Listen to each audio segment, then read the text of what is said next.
in a galaxy far, far away. Wait.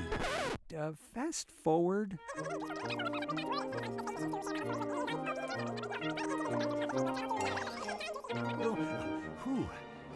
In the year 2115, life as we know it will completely change.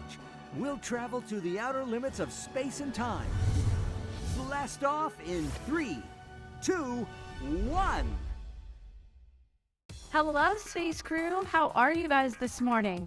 Welcome to the first episode of the series called Blast Off. Can you believe we get to visit outer space together? Throughout this series, we will be learning different promises of God and how they were true in the Bible, how they're true today, and how they'll be true in the future. But before we start, let's play a game. You'll need to stand up with me. Are you ready? Get ready to dodge all the space junk flying your way. Jump up, duck down, lean left, lean right, and clap to fire. Here we go.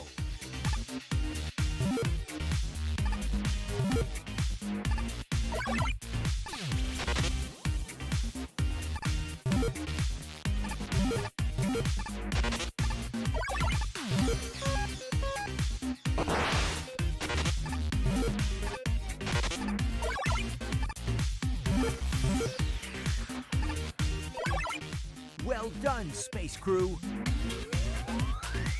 Great job, Space Crew.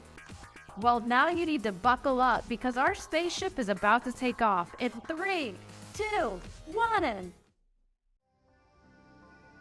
Have you ever taken a guess at how many stars there are here in space?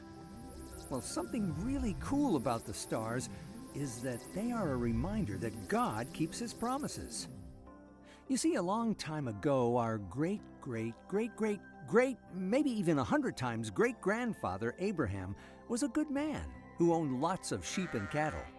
He lived with his wife Sarai, but they didn't have any children.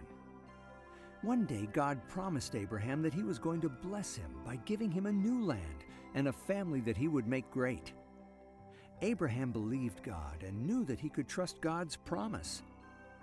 Even though Abraham was 75 years old and the new land was far away, he loaded up every single thing he owned, including his wife and his nephew Lot, and they traveled until they came to the land that God was giving him.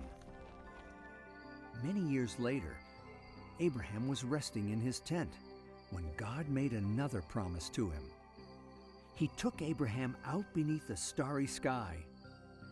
"Look up at the stars in the sky," God said. "You will have a son. He will have children, and his children will have children, and they will have more children, and one day they will be as many as the stars in the sky." Abraham couldn't believe it and said, "How can this be?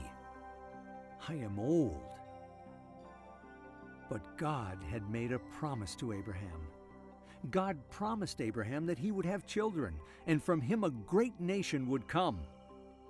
God promised that they would live in the land that God had given them. And God promised that because of Abraham, all people on earth would be blessed. And God is a promise keeper.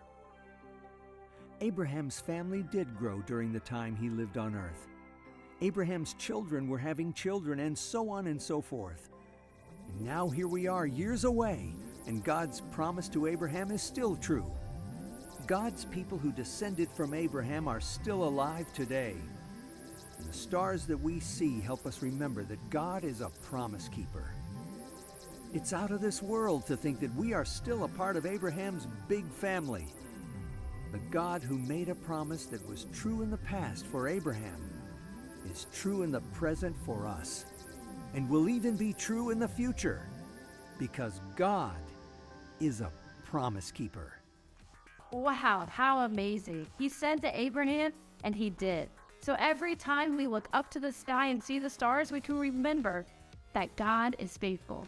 Every week we'll be learning a new promise of the day. Are you ready for the first one? Let's go.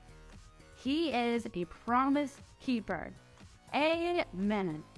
Well, now we're ready to discover our brand new memory verse. If you're ready, give me a thumbs up. Let's repeat it together. Put both hands up and say, "For your kingdom is an everlasting kingdom. You rule throughout all generations. The Lord always keeps his promises. He is gracious in all he does. Psalm 145:13. Great job, kiddos. We will continue this series next week. See you then.